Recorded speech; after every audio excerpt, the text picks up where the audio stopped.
Good afternoon, friends. It's wonderful to be with you once again. And can you believe we've been together for 2 months on a Saturday afternoon? Isn't it hard? Where's the time gone? We've certainly had a good time together, and I'm delighted to be here with you once again. And it is my prayer that as we spend this time together, each of us will come to know the Scriptures better, and in doing so, be drawn closer to our Saviour, Jesus Christ. I'd like to begin with a word of prayer. Could I invite you just to bow your heads with me, please? Dear Heavenly Father, we thank you for the privilege of being able to study the Bible together. And as we look at some of the grand prophecies in your word, we invite your presence to be here with us. Give us wisdom, give us understanding, and we ask these things in Jesus' name and for his sake. Amen. During our time together, these 2 months, we've been looking at the prophecies of the Bible. We've been looking at unlocking the secrets of Bible prophecy. Now, why prophecy? Why this fascination with wanting to understand, to know the future? Why does the Bible contain prophecy? What's the purpose? You know, of all the great religions of the world, only the Bible contains prophecy. All the other sacred texts have little or no prophecy at all. The Bible and the Bible only contains prophecy. And friends, it's not just an occasional, rare, isolated thing. About 1/3 of the Bible is devoted to prophecy. In fact, there are over 1,000 clear prophecies found in the Bible. Why should we as Christians, why should people in general be interested in Bible prophecy? Why does the Bible contain prophecy? What is the purpose or the relevance of the prophecies that we find in the Bible? What's the point? Why should we be interested in it? Why unlock or search for the key to the secrets of Bible prophecy? Let me read you God's own answer. Remember the former things, those of long ago. I am God and there is no other. I am God and there is none like me. So here, God is laying down the line. He is stating very clearly that he is the one and only true God. There may be false gods, others who claim divinity, but here he's saying, I am the true God, there's none like me.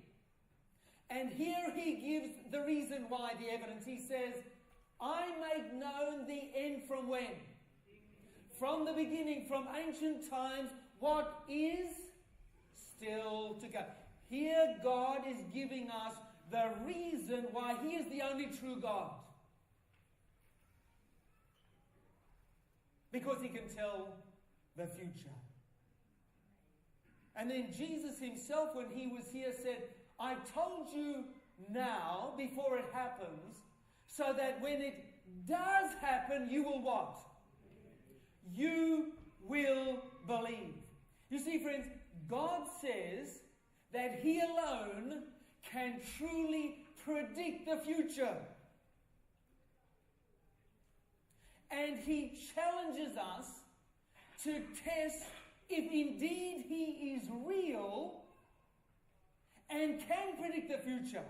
In other words, he's putting his reputation on the line. He's saying, come on, test me, try me out, see if I am the true God, see if I can predict the future.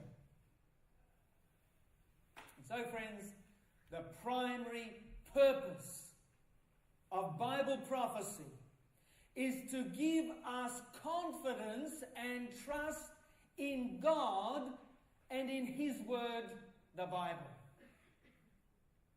That's the reason for prophecy. Prophecy also helps us understand and know where we are living in the stream of time.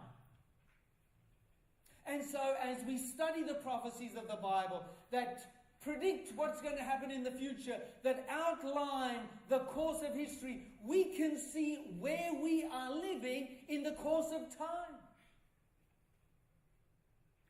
Prophecy is important, my friends. That's why 1/3 of the Bible concerns prophecy. That's why there are over 1,000 clear predictions, prophetic predictions in God's Word, the Bible. It's one of the unique aspects of Christianity. It's what sets the Bible apart, one of the things that sets the Bible apart from the other religious and sacred texts of the world. Bible prophecy is important. And friends, today we are going to identify the central character of Bible prophecy in a program entitled The Mystery Man of Bible Prophecy. We start our search, our investigation, our journey, our pilgrimage in Central Asia, in the landlocked country of Uzbekistan. Now, you know, when you mention the term Central Asia, people get exotic images of camel caravans traveling over the desert dunes, making their way from China right across there to Europe. Now, Central Asia is located south of Siberia. It's located north of Pakistan, Afghanistan, and Iran. It's located west, or to its east is China, and to its west, of course, is Turkey, and on to Europe. Central Asia. This is where the old Silk Road used to run. It was the caravan camel route, the trade route that linked China with Europe. So that was the purpose, the reason for the existence of the old Silk Road. It stretched for a distance of about 8,000 kilometers. And it was the main means of transport and trade between Asia, China, and Europe for nearly 1,500 years. Now, right in the heart of Central Asia is the landlocked nation of Uzbekistan. Now, Uzbekistan well, by the way, it's the only country in Central Asia that has borders with all of the rest of the Central Asian countries. It has a population of around 20 million people, and wait for this, 120 different nationalities among those 20 million. And friends, it has the fabled, ancient, legendary cities of Samarkand and Bukhara.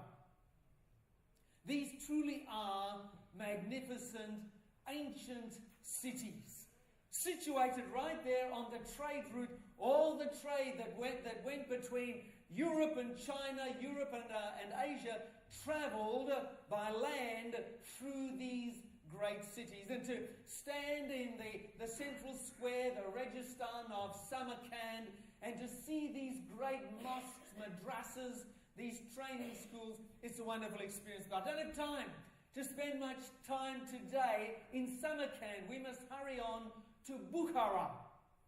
Now, Bukhara is further west, about 200 kilometers further west than Samarkand. It truly is a magnificent city. For centuries, it was the sacred city of Central Asia. Imagine in this one city there were 360 mosques, 80 religious schools which are called madrasas, over 30,000 students studying the Quran and learning about the writings of Muhammad. Right at the heart of the city is what's called the Ark. It's an ancient fortress, 2,000 years old, built about the time that Christ was born. not only is it a center for the emir, the ruler of the region, but you'll notice it was also the place where his soldiers lived. There were barracks there. There was the mint, that's where they made the money. It was a shrine where they came to worship. It was also a prison. It really was a city within a city.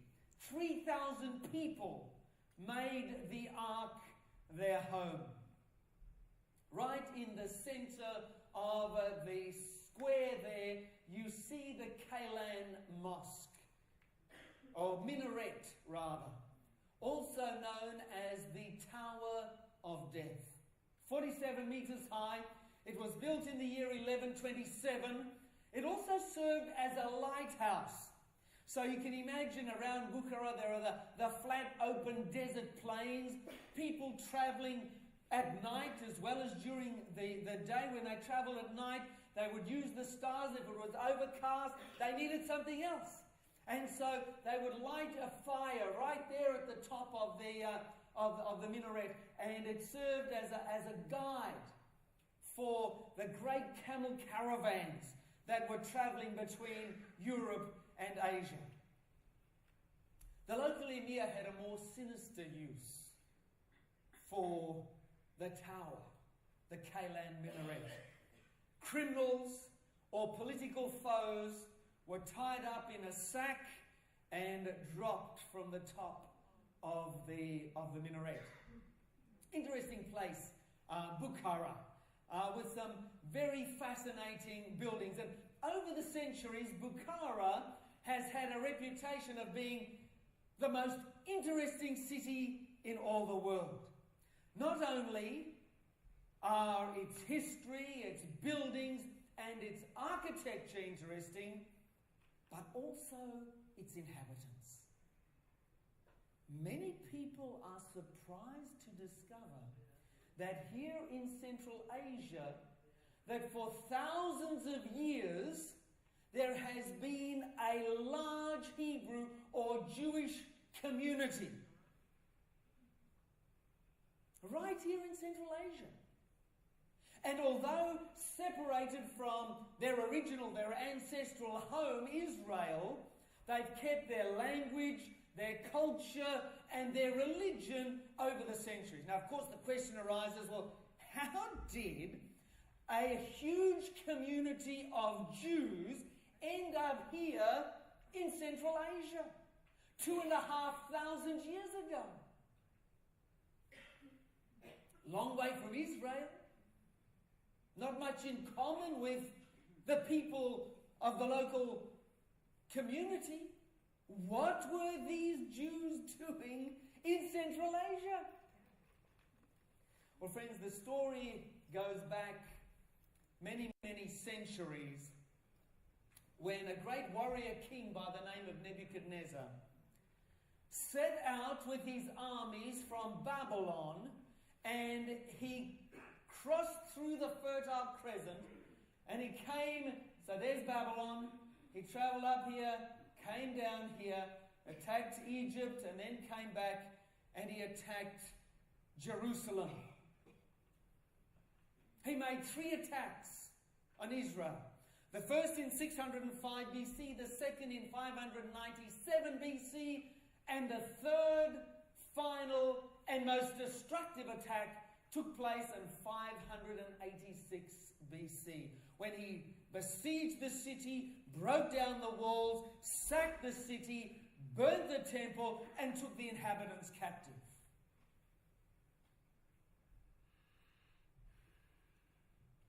Imagine, virtually the entire nation taken captive.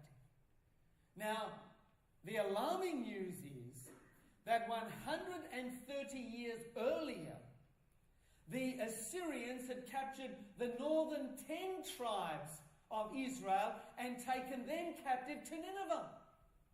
And so now, after 586 BC, here's Babylon, here's Nineveh, virtually the entire nation of Israel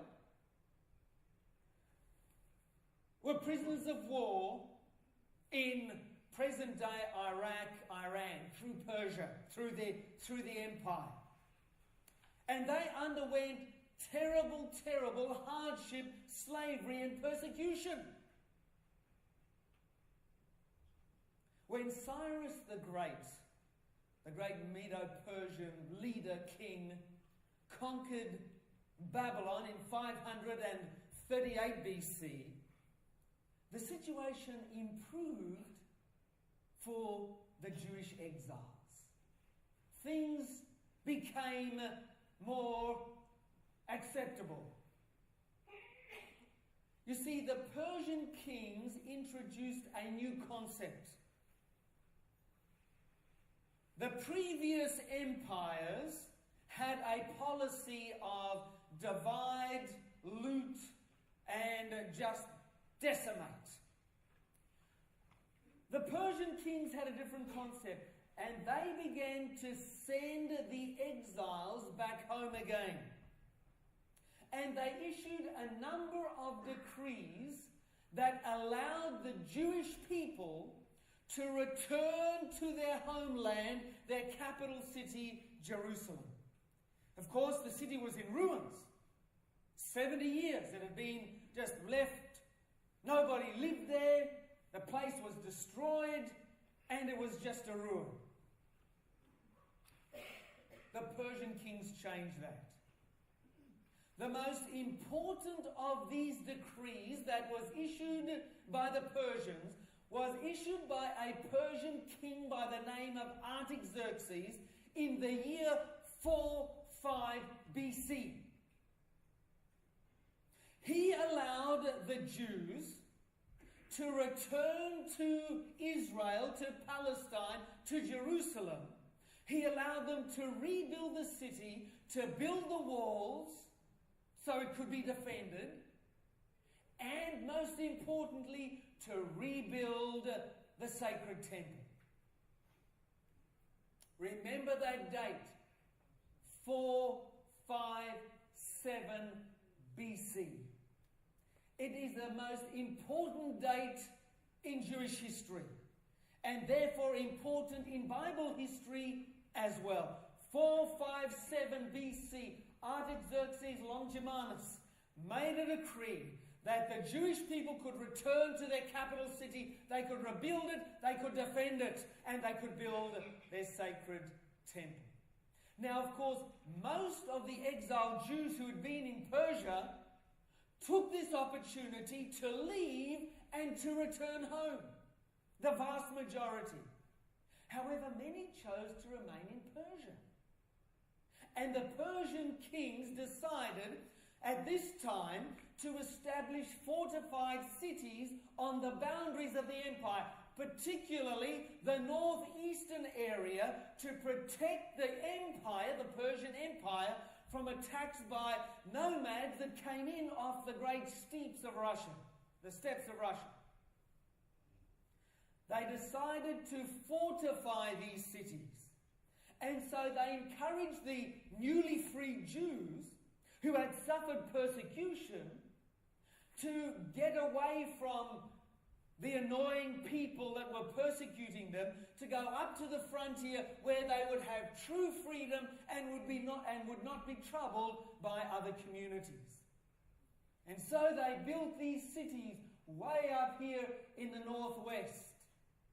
Samarkand, Bukhara, and great Jewish communities were established there. A long, long way from Israel, a long, long way from Jerusalem, a long, long way from the temple. But friends, although they were separated from Jerusalem and the temple, these Jews were not assimilated. They retained their language, their culture, and their religion.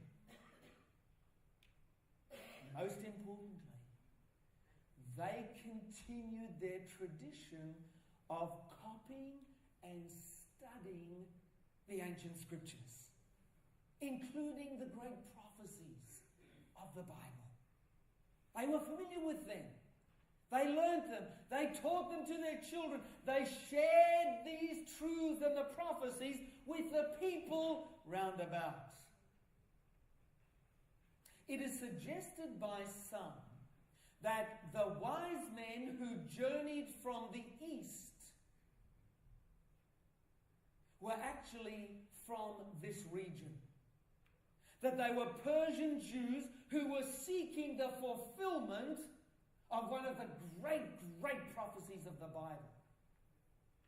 Now, others suggest that if they weren't Jews, that perhaps they were Persian astronomer priests who had read the Jewish prophecies, who were familiar with the writings of the prophets, familiar with the scriptures and the prophecies, and they set out in search of this new Messiah King who the Bible speaks about. These wise men we often refer to as the Magi. They had plotted the time of the coming of the Messiah from their studies of the ancient prophecies and their observation of the heavenly bodies. The Bible tells us about the Magi, the wise men. Behold, wise men from the east came to Jerusalem. They were on a mission. They were there for a purpose. They came for one reason and one reason only, saying, "Where is he who is born King of the Jews? For we have seen his star in the east and have come to worship him."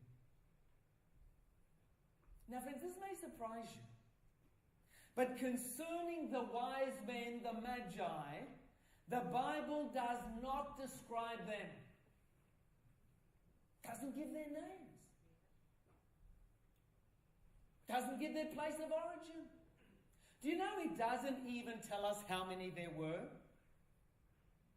How many do we think there were? We usually say 3, don't we? Because of the gifts that are mentioned. The wise men, however many there were, brought gold, frankincense, and myrrh. So we say, well, 3 gifts, probably 3 wise men. But we don't know. What we do know is that these Magi, these wise men, came from the east, and they came searching at this particular point in time for the Messiah who was to come. They had studied the prophecies of the Bible in great detail. They had studied the movement of the heavenly bodies. And they were convinced from their study of the Hebrew Scriptures that the time had come. The Messiah was to arrive. They came to worship the new King. They weren't the only ones searching. There was an old scholar by the name of Simeon or Simon who was waiting around the temple. He was waiting for the Messiah. With him was a very old lady by the name of Anna. They too had been studying the prophecies. They'd been studying the scriptures. They knew the time had come. Now let me ask you a question. How did these wise men from the east, how did Simeon and Anna know that the time had come for the Messiah to arrive? You see, friends, these people were searching for the mystery man of Bible prophecy. They were searching for the Messiah.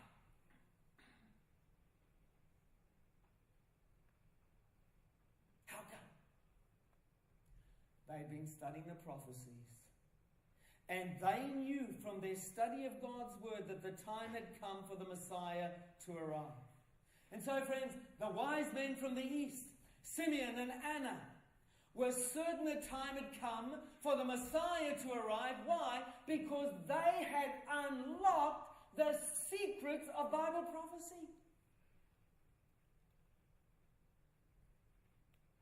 What had they discovered? What had they found? To answer that question, we must go back to Nebuchadnezzar. Remember, he came over 605 first, 597 second, 586 third, and each time he took captives back. On his first mission, he took the cream of the country back. See, they had a policy whereby they would take the best educated, the young princes and princesses, the nobility of the land, they would take them back, they would reprogram them, they would reindoctrinate them, they would teach them in the ways of Babylon. And then they would send them back to their homeland as their representatives, as their emissaries. Among those that was taken was a young hostage by the name of Daniel. Came from a noble family in Jerusalem. Imagine this young fellow being taken in chains from his home, dragged all the way back to Babylon. A war hostage. But friends, through an amazing set of coincidences, shall I say, Daniel the war hostage became Daniel the Prime Minister. The second most powerful individual in the land. Now, Daniel is one of the very few people venerated by three of the world's great religions. You see, the prophet Daniel is held in the highest regard. He is venerated by Jews, Christians, and Muslims. They all revere Daniel the prophet. Why? Why? 2,500 years ago, Daniel foretold many of the major events in history with 100% accuracy. They are the most accurate, the most amazing predictions ever made.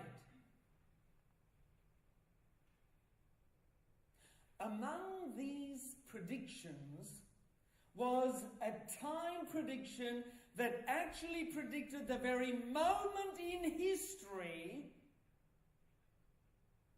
when the Messiah would appear.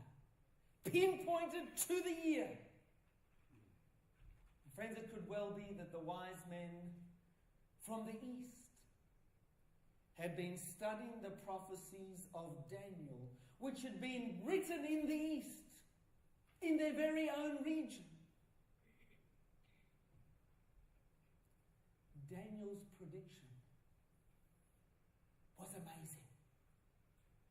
In this prophecy, Daniel predicted that Jerusalem would be rebuilt. He predicted the very year that the Messiah would come. He predicted, surprisingly to everyone there, that the Messiah would die. He outlined the purpose of the Messiah's death. He gave the very year of the Messiah's death.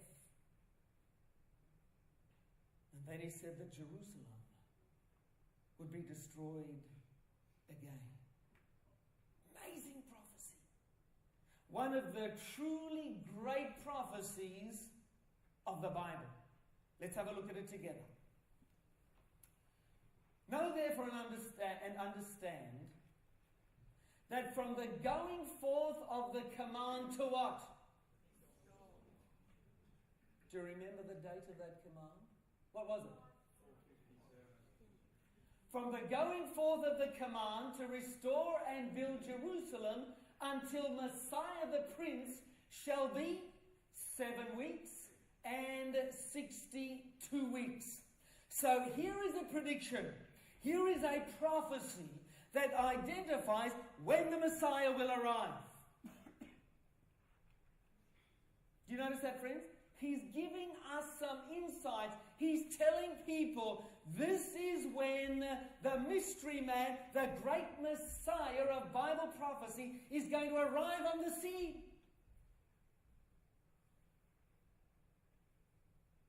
Notice the prophecy predicts when the Messiah would appear.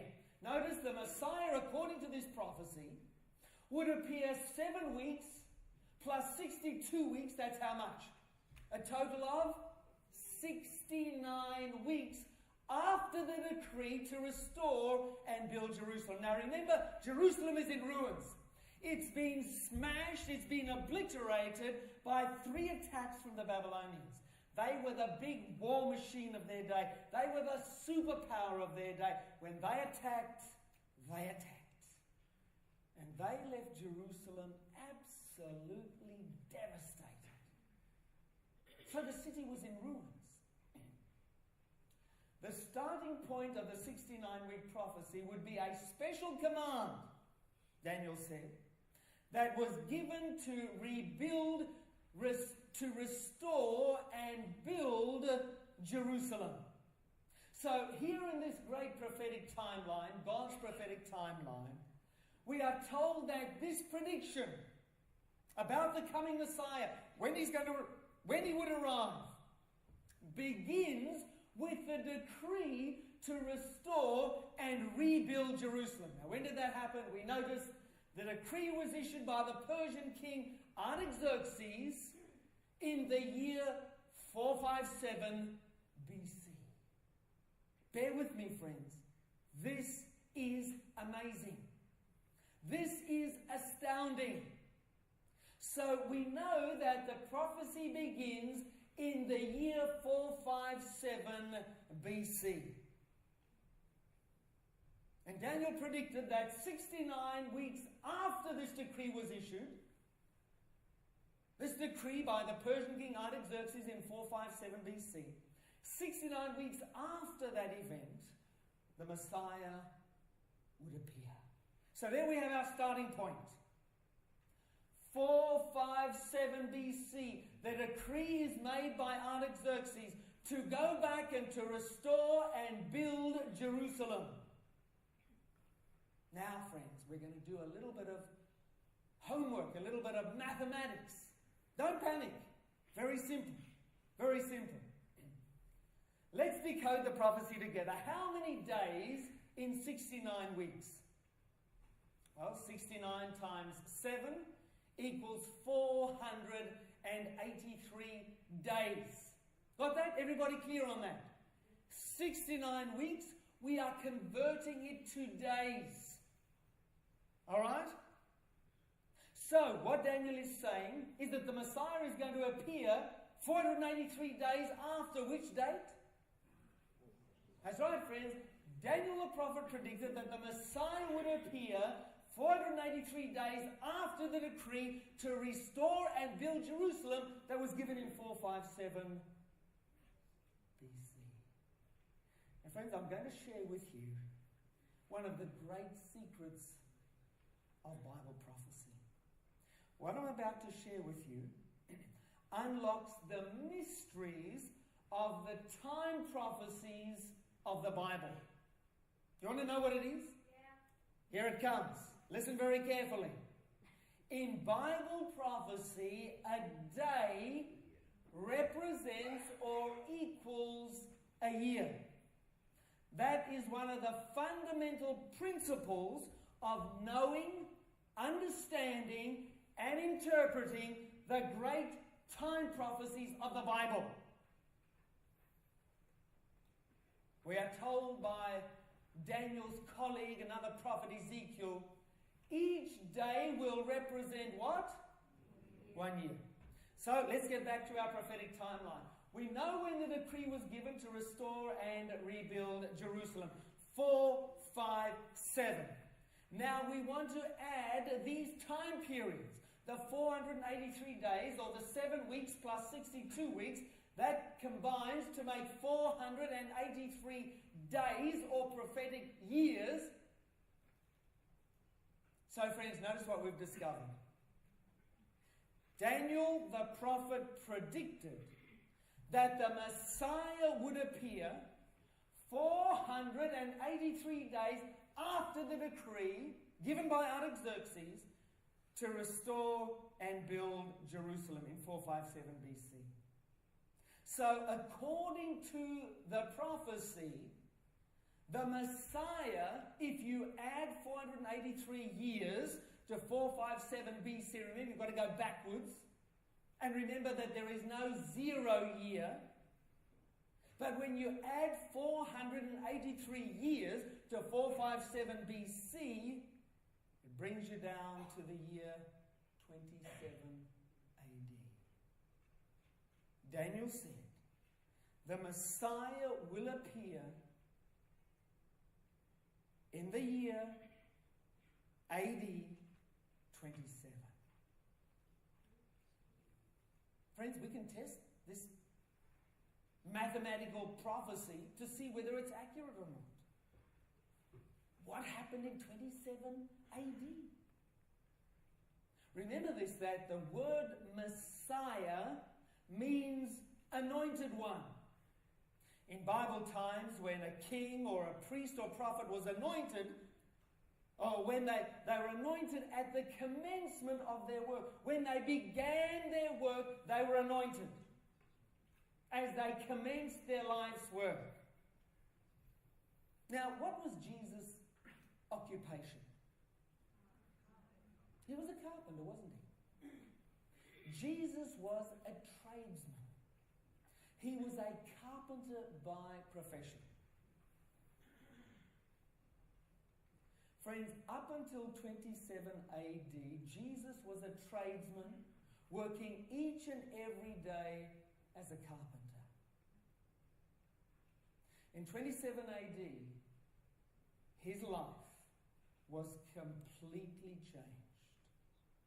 Jesus was anointed as the Messiah by the Holy Spirit at his baptism in the Jordan River.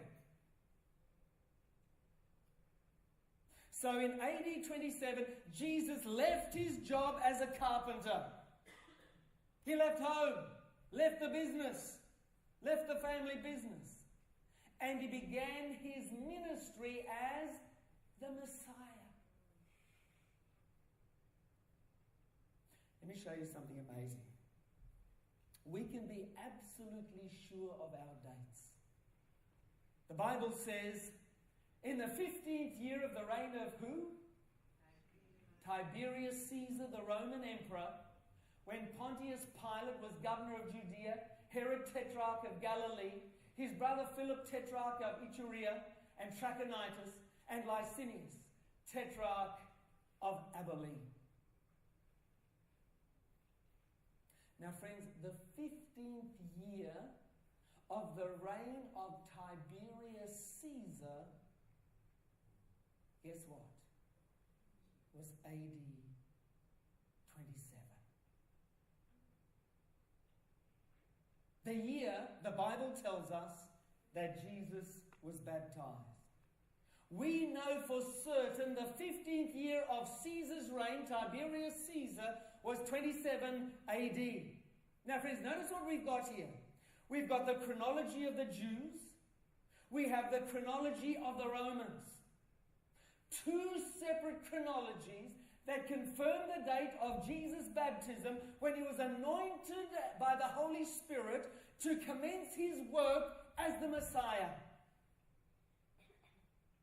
Both streams of chronology confirm the date 27 AD. And so, after his baptism in 27 AD, the first thing Jesus said was, "The time is fulfilled." What time? What time is he referring to? Friends, this is the first statement that Jesus makes after his baptism. Jesus was referring to Daniel's prophecy that predicted the arrival of the Messiah. Friends, we can be absolutely certain beyond any shadow of a doubt that Jesus Christ is the true, the one and only Messiah of Bible prophecy. And so we've studied this together, we've gone down the 69 weeks, but that's not the end of the prophecy. You see, the prophecy was actually a 70-week prophecy, not just a 69-week prophecy. And some of the most important events in the life of the Messiah were to take place in that final week of the prophecy. Notice again what Daniel writes. 70 weeks are determined for your people and for your holy city. 70 weeks, you notice? So the prophecy actually goes for 70 weeks. And notice what happens in that last week. And after the 62 weeks, Messiah shall be what? Cut off. Uh-oh. This is unexpected. Here Daniel is writing 500 years before the coming of the Messiah. And he begins to give us information that is going to take place towards the close of the Messiah's ministry.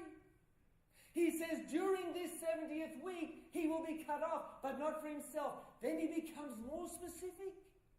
He says it's going to happen right in the middle, in the midst of that final week.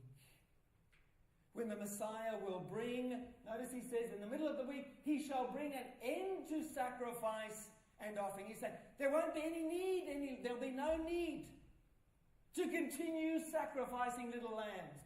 Why? Because the Lamb of God has been cut off. The true Lamb of God. No longer necessary to have little animals sacrificed, because Jesus, the Messiah, will be cut off in the midst of that week. So, friends, as you look at the time chart, as you come down to the middle of that week, the precise time is AD 31. And friends, that is the year in which the Messiah was crucified. Not for himself, it says. Not for himself. Jesus was crucified exactly at the time that Daniel the prophet predicted. Friends, notice what we've discovered so far. Jesus arrived on time. He was baptized and anointed on time. He was crucified on time, just as the prophecy predicted. And that's why with confidence I can stand before you this afternoon and I can assure you that Jesus of Nazareth is the Messiah of Bible prophecy.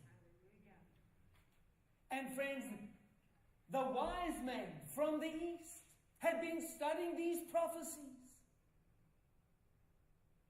And on the basis of their understanding of Bible prophecy, they traveled from Persia, they traveled from the east, and they traveled all the way to Bethlehem to identify, to find the Messiah. And the same is true of Simeon and Anna.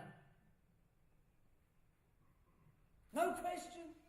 The evidence is there for everyone to see. And my friends, that evidence is overwhelming.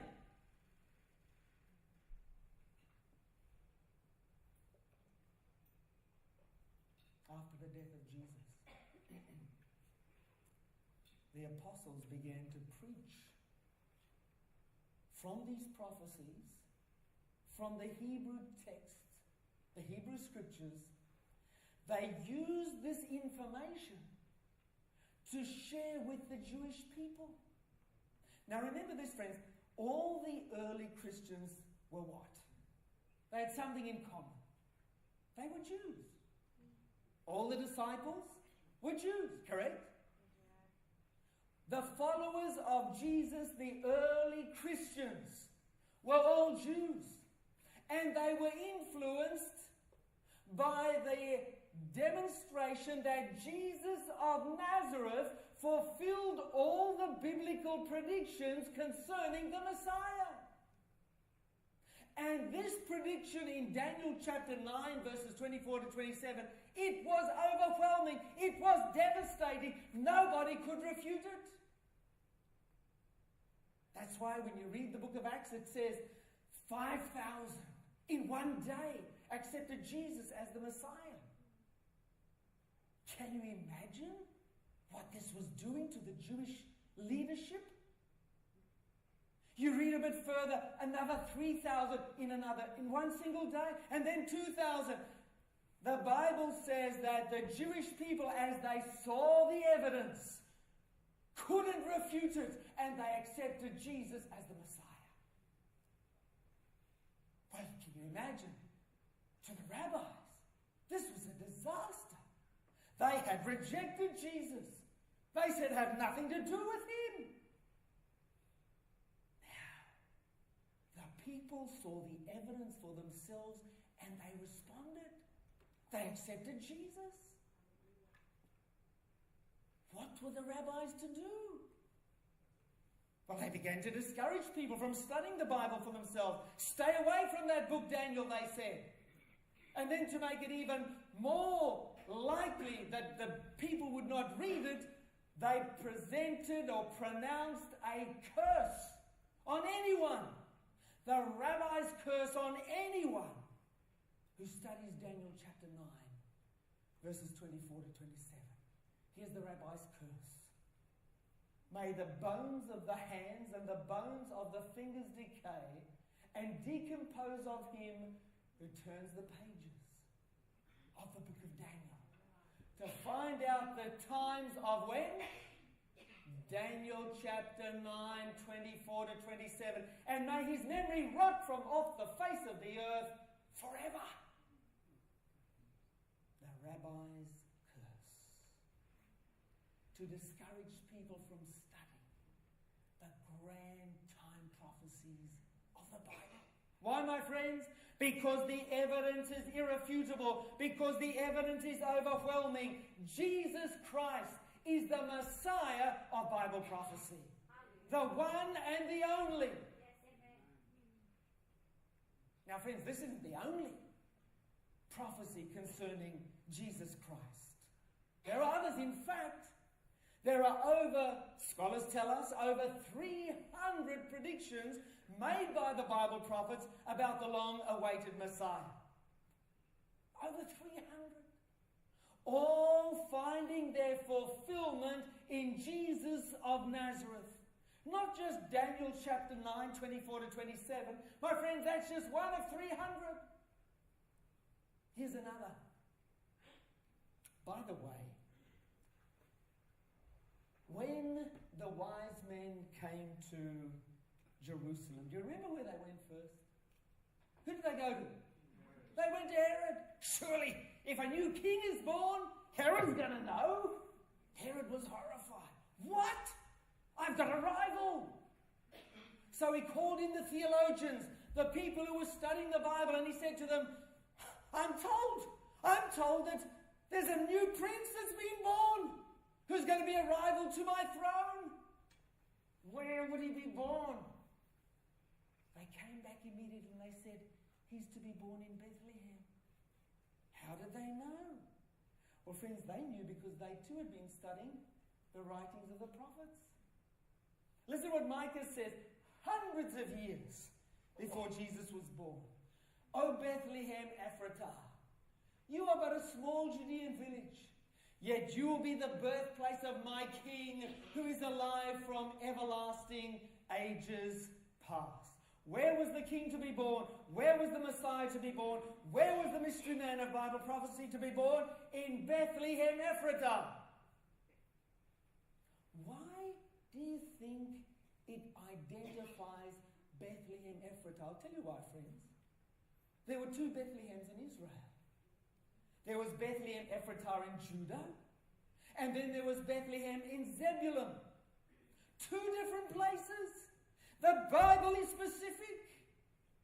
Now, Joseph and Mary, of course, didn't live in either of the Bethlehems. They lived in Nazareth, 150 kilometers away, about 5 days' travel on the back of a donkey, 5 long days.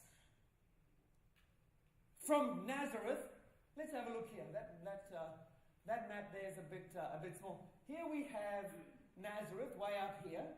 All right, here's Jerusalem, and here's Bethlehem.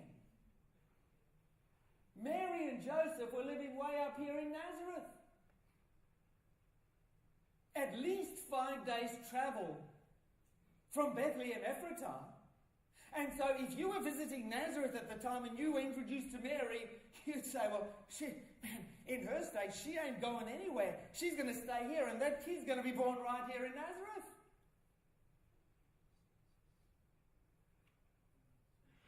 Yes, friends, Joseph and Mary, they didn't live in either of the Bethlehems. They were 150 kilometers away. What on earth would take a young mother, a mother to be for the very first time, on a journey like that, on the back of a donkey, all the way away from her family, away from her home, to a foreign place, as it were, on the verge of delivery? It just wasn't going to happen. But then, my friends, the most amazing thing did happen. Listen to what the Bible says. In those days, Caesar Augustus issued a decree that a census should be taken of the entire Roman world. So Joseph also went up from the town of Nazareth in Galilee to Judea to Bethlehem, the town of David. Why? Because he belonged to the house and line of David. And so it was, friends, that on the verge of giving birth, this young woman, probably still in her teens, travels all alone with her husband across the dangerous, rough terrain on the back of a donkey between Nazareth and Jerusalem. And she arrives in Bethlehem just in time to deliver her baby, where the prophet said the Messiah would be born. Isn't that amazing? You know, friends, the Bible, particularly the Old Testament scriptures, the Hebrew scriptures, are just full of such amazing predictions regarding the Messiah that were fulfilled in Jesus Christ. Just have a look at a few of these with me. The prediction about his mother, that his mother would be a virgin. Who's ever heard of such a thing?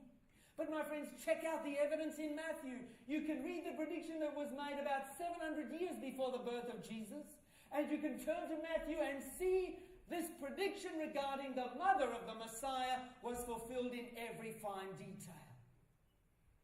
Even the information about his betrayal, that he would be betrayed by his friend.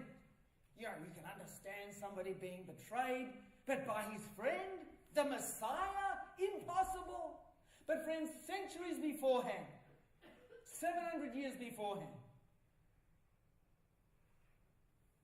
David wrote that the Messiah would be betrayed by his close friend. Read Matthew and see the answer. I don't have time today. I'd love to go through them all. These are so exciting. Friends, even the betrayal price was predicted. How much did Judas sell Jesus for? 30 pieces of silver. You know, friends, the Bible prophets predicted that centuries before Jesus was born, that he would be betrayed for 30 pieces of silver. The very figure, to the last decimal point, to the very cent, 30 pieces of silver. And you know, they even predicted what would be done with those 30 pieces of silver. That those 30 pieces of silver would end up on the temple floor. All predicted, my friends, concerning the Messiah centuries before Jesus was born. That the money would end up on the floor of the temple, the 30 pieces. And even more information, the prophets predicted how that money would be spent. Remember, Judas got the money. He was so proud of himself, so happy with what he'd done. He raced off with his 30 pieces of silver, and then his conscience smote him, and he returned, and he took that money, and he said, "Forget what I've said." And he took the money, and he threw it down on the temple floor in anguish, in despair. But it was too late. And of course, the priest picked up the 30 pieces of silver. What are we going to do with it? We can't spend it like we normally would because it's blood money. It's blood money. It is the price of someone's life. What are we going to do with it? We'll buy a potter's field to bury the dead who come into the Passover. People who come into the Passover die in Jerusalem and have nowhere to be buried. And so they bought a potter's field. Friends, the prophet said centuries beforehand that the money would be spent to buy a potter's field. Do you know, 700 years before Jesus died, before the Messiah was put to death, the prophets predicted how he would be put to death. That his hands and his feet would be pierced, that he would be crucified. Now let me tell you why that's unusual. What's the Jewish method of capital punishment? Stoning.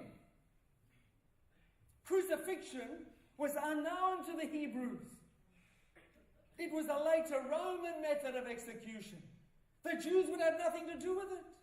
And yet the prophet 700 years before the time of Christ said, the Messiah will be crucified. His hands and his feet will be pierced. And my friends, read the gospel account. That's exactly what happened. These predictions were fulfilled in every last detail in the life, death, and burial of Jesus Christ. Here's another amazing prediction. The prophets predicted that not one bone of the Messiah's would be broken when he died. Not one. Now remember, take your mind back to the record of the crucifixion. On which day was Jesus crucified? What day of the week? On a Friday. The next day was a holy day, a high day for the people. And so there's no way they would tolerate for a criminal to hang on the cross on the holy day. So they said to the Romans, take them down. The Romans said, they're not dead. They'll get away. They said, all right, we'll stop them from getting away. We'll break their legs. So they can imagine this, friends. After agonizing on the cross for a day, they came with these big heavy mallets. And they said, oh, there's a bit of life left in him. Smashed his legs so they could take him down to the cross. He wasn't going anywhere. He wasn't going anywhere with smashed legs. So they broke the legs of the first criminal that was crucified at the same time of Jesus. Then they went over to the second one and they broke his legs as well. And then they came to Jesus and they said, well, break his legs as well. And then they said, oh, he's dead already. Don't you break his legs? And they didn't break a bone of his body.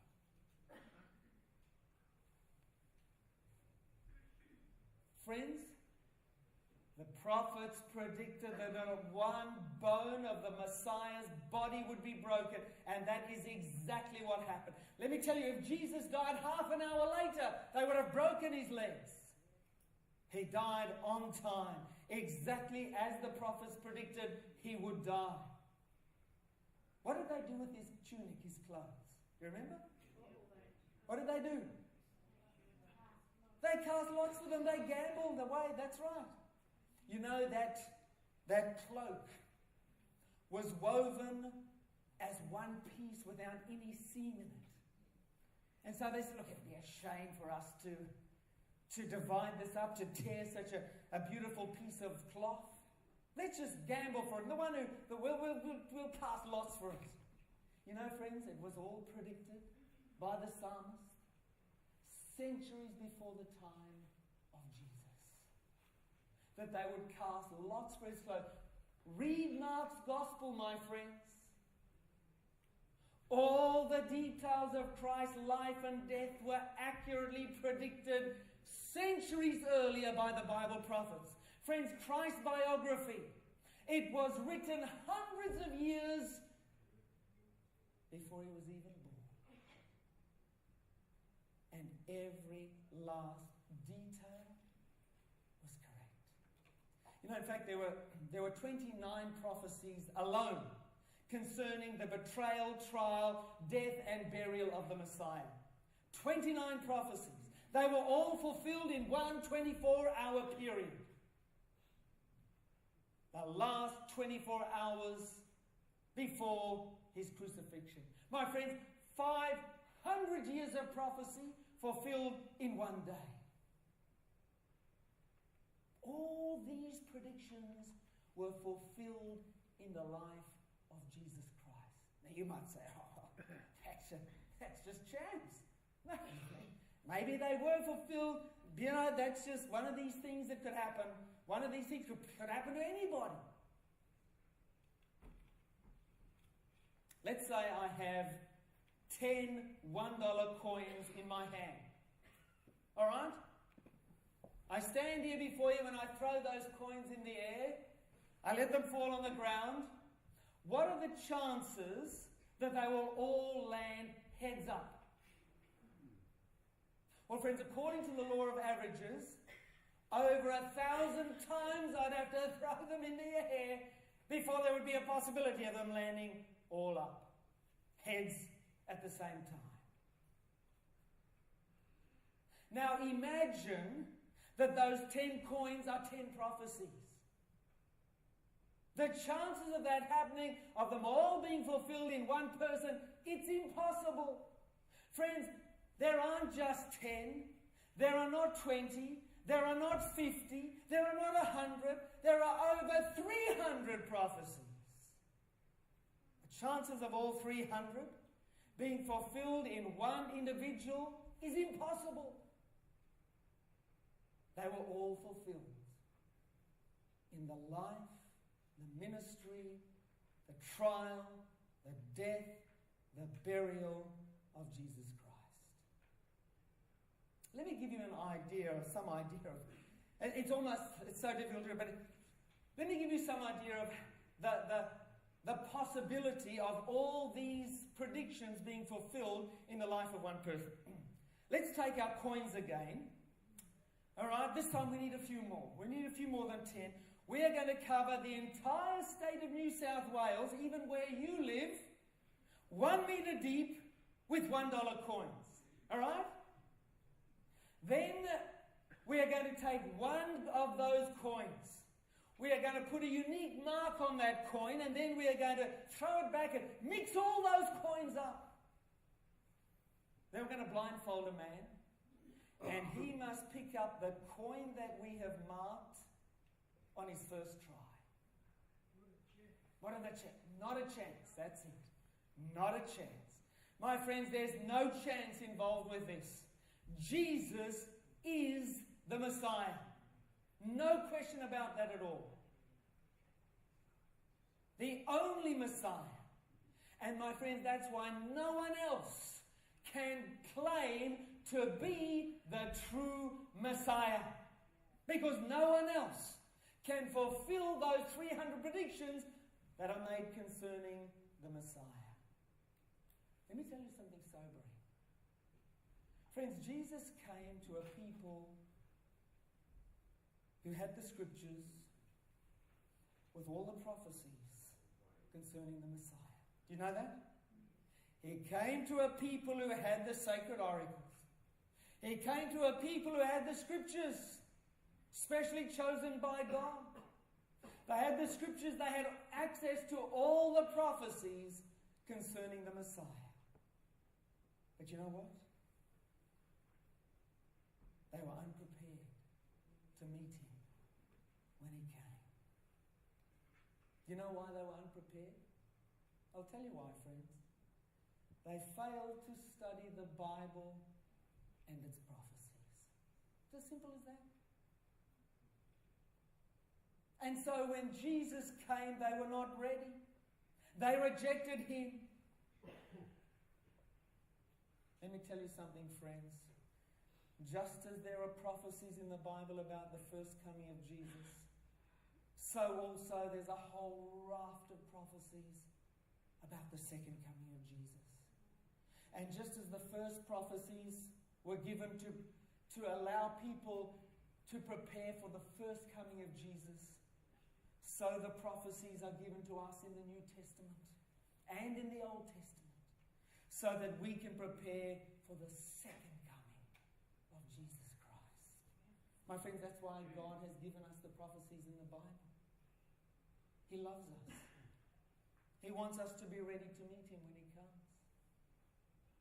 And my friends, we are living in a time when the most amazing events in the history of planet Earth are about to take place to prepare this world and men and women for the soon coming of Jesus Christ. The great time prophecies of Daniel and Revelation and other parts of the Bible, the book of Matthew and so forth.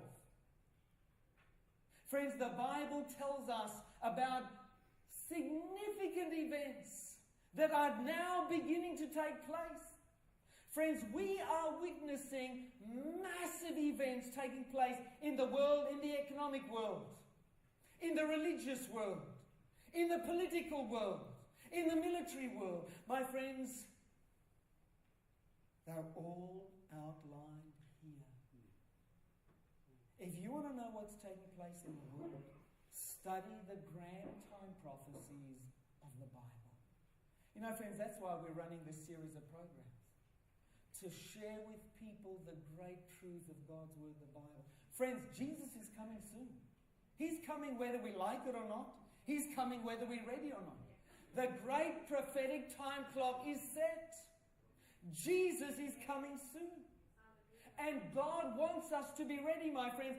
That's why He's given us the prophecies of the Bible. And that's why we are here today, to share these grand prophecies so that we can know and understand what is taking place around us.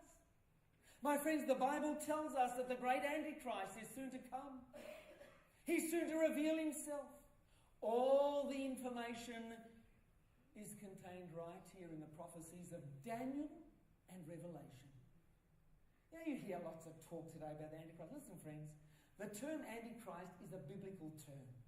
Forget about the soap operas, forget about Hollywood. They don't know what they're talking about. If you want to know the truth about the Antichrist, who it is, when he's going to arrive, and what he's going to do, it's all there. And you know what? It's even plainer than the prophecy we've just looked at. Friends, that's why we are running these programs, to share with people the truth about the second coming of Jesus and the climactic events that are going to take place to prepare this world and men and women for that time. When Jesus comes, there'll only be two groups: those who are ready, those who are not ready. Those who are prepared, those who are unprepared. Those who have accepted Jesus, those who have rejected Him. Those who have followed the truth, those who have followed error. And let me tell you this: the error will be as clever, as cunning, and as deceptive as anything you can imagine, and more. Jesus Himself said, the very elect, it will be, if it were possible, will be deceived. The very elect, His own people. My friends, the only way to avoid being deceived is to know the Word of God, to understand the prophecies. Secrets of Prophecy, we've called this series. Friends, we are getting into the real, deep, important prophecies in this next module. I hope you've all got a copy of the programs that we are going to present. There's the next 8. You can see we're dealing with the Antichrist. We're dealing with the final superpower, the mark of the beast. Friends, these are things you and I need to know about. Don't trust your fate to somebody else telling you about it. Open the Word of God. Discover the truth for yourself. It's the only way you will not be deceived. Jesus said we will not be able to rely on our senses. These deceptions will be so cunning. They will be so amazing. They will be so deceptive. They will be so sophisticated that if you don't know the Bible, you're going to be deceived. That's what Jesus said. Friends, you owe it to yourself to find out the Bible truth about these matters.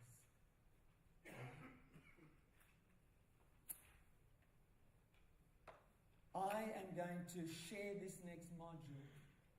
Friends, these are too big an issues just to leave to anybody. I have chosen my 2 closest colleagues to come and share these truths with us here. We're going to share the presentations. And I've chosen these individuals for good reason. You have met Barrett. Let me tell you a little about Barrett. Barrett, come down here. I may as well tell them the truth right right before you. You know that Barend is a Dutchman. Let me tell you something.